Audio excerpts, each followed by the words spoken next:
knowledge in reference to the antiquity of what is called Egypt. That essentially that is the origin of and the foundation of Moorish science, not the Quran, Circle 7, not the Masonic Order, not the Quran, but the knowledge of our ancestors, development of their understanding of nature, the universe, and the functioning of God, woman, and nature. So that the panoramic view keeps getting bigger and bigger. And the accessibility of that opportunity is something that was the legacy of Noble Drew Ali. He did not get a chance to finish anything.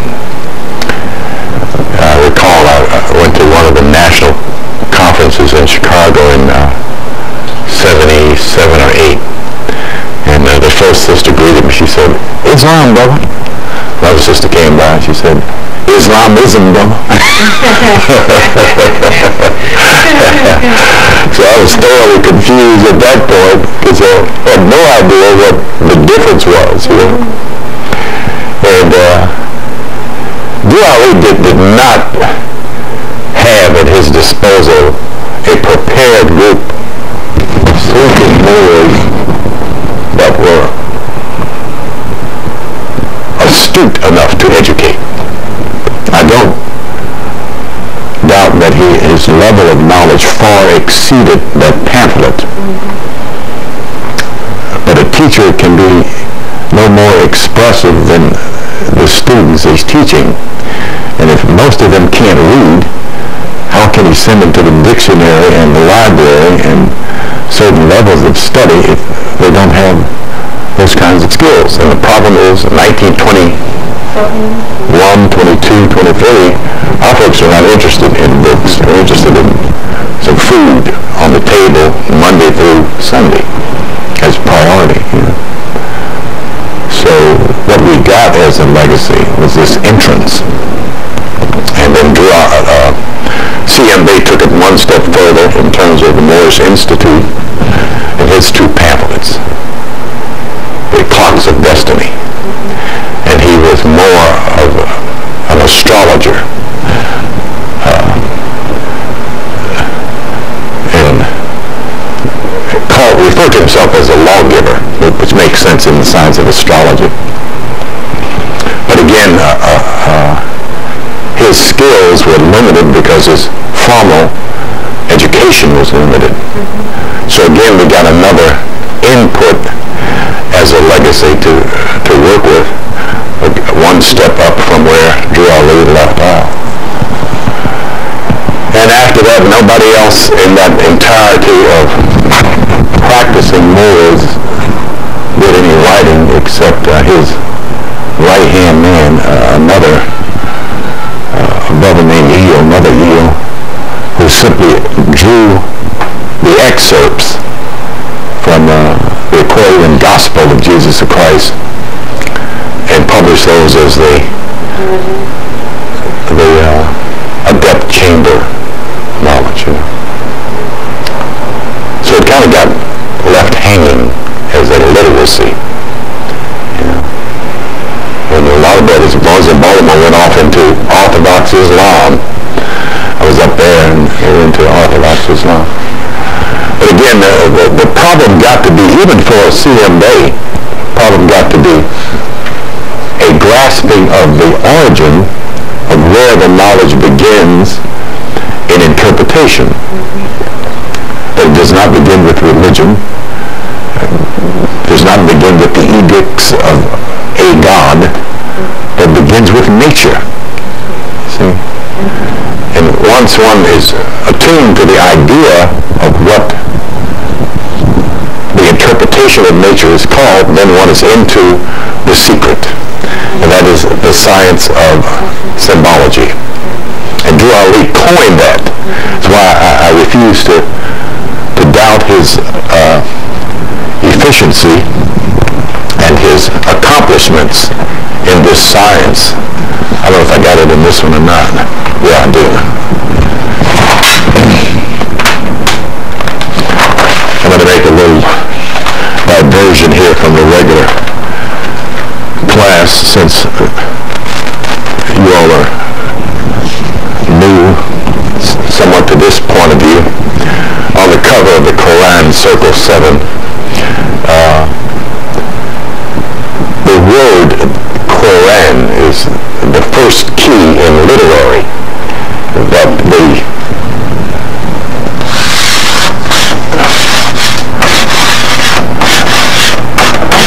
translation of the Arabic characters for Quran, Kiran, and brothers just went all into much Arabic as they could in trying to articulate the proper pronunciation of the word. We see two different words, okay, spelled two different ways, and that was for the curious to set him and her pondering why, if he was trying to present another scripture.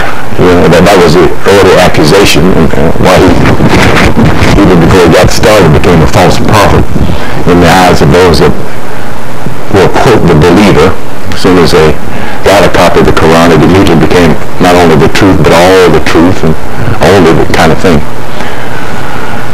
So, from the point of view of what modern science is doing, one of the first ideas is to find out the meaning of words, the meaning of things, is what makes one scientific as opposed to a believer. So the key was to find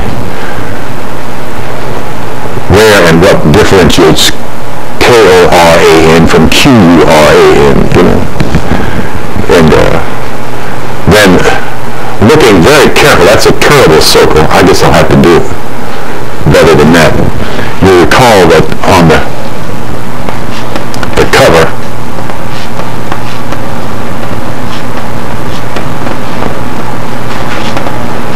there are those four indentations, which suggest, even before the circle,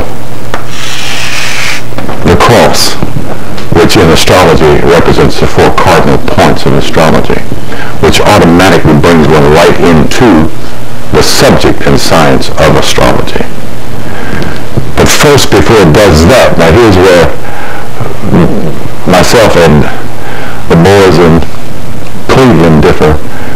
They, like all astrologers, because they are astrologers, want to make astrology the first science.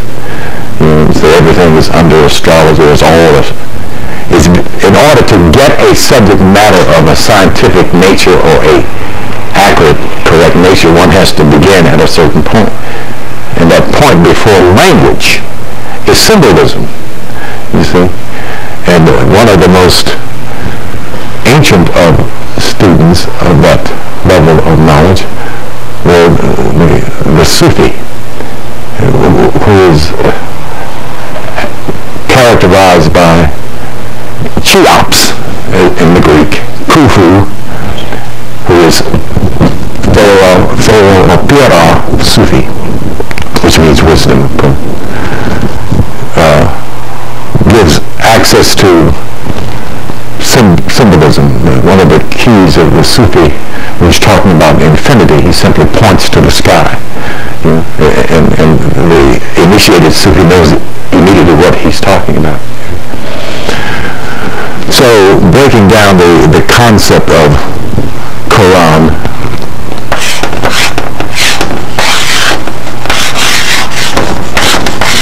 I think is a good place for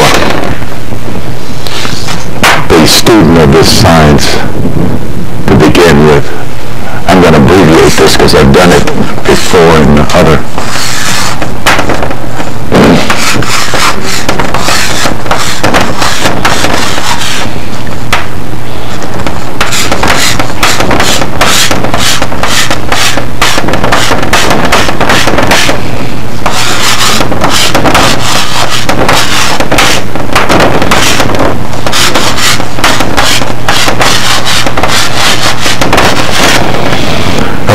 discernible if one understands the approach to translation of knowledge and key comes from a code referred to as the Codex Inscriptus. And codification has been and is, as we look back, the biggest media for A, preserving knowledge, B, hiding knowledge, 3, transmitting knowledge from initiate to initiate, group to group. We need to keep in mind we're talking in English terms of a knowledge that began in a prolific body of writing. And the codifier is uncovered as the Kabbalistic writer, of which, as Brother Browder points out, one of which was Shakespeare. Knowledge, order, rhythm, astrology, and nature is pretty much the whole of whatever is being studied and acknowledged as valuable information, knowledge, understanding, and certainly wisdom on this plane. As we look at the rest of the code, we then are able to glean and grasp the reality of this one, which is not in anybody's book, no more than this one is in anybody's book.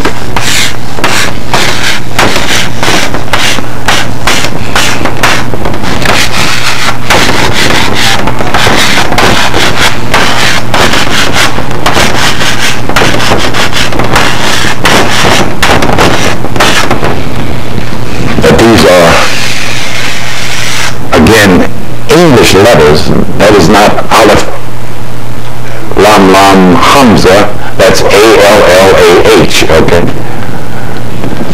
And the idea of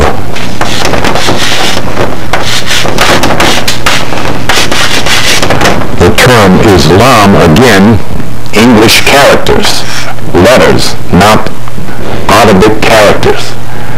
Translation, codification. I, self, law, and master, rather than the edict of peace, which is salam, not Islam, and the reference to the religion of Islam is al-Islam, which gives it another, right, in terms of theological information. Okay. So once we break into the code, we discover the key of and body of knowledge we're making reference to is a verification, particularly of one verse that Drew Ali coins in his pamphlet. Brother man, go and study thyself, and when you finish, go back and study yourself again. That the dimension of self far exceeds that of the external, but includes the 3 dimensions of what man is. Did you get the meaning of this in your temple there? Yeah. Mm-hmm. Mm-hmm. Yeah. Again,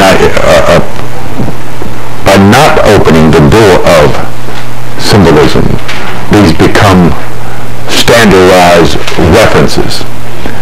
This is not on or in the Quran as a symbol. Islam does not have symbolism, so we know it does not belong to Arabian Islam. It is a Moorish standard. The problem has been those who have done the research have not done it in the areas specifically of Spain to find those symbols and to report them as being there as evidence of the blackamoors' ventures, dominancy of the entirety of Europe.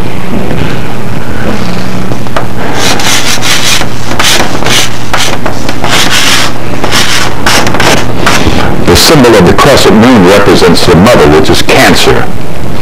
The 5-pointed star represents the male or man, which is, of course, the sun. So symbolically, this is mother and son, and the Eurocentric translation of this symbolism gets, in English, Mason, which of course is Mason. Okay. So understanding that and seeing this symbol displayed in ancient Moorish culture in Spain, in America, and other places, we are then able to make this connection that what is the essence of Masonic knowledge or lore or culture is Moorish. Okay. Then, of course, we're supposed to then be able to studiously move to other symbolisms that are referred to the East in reference to what is being done in the West. The biggest one, of course, is a pyramid on the back of the dollar bill, and where we're able to break those codes and come up with more indication and meaning of Moorish symbology as Moorish science.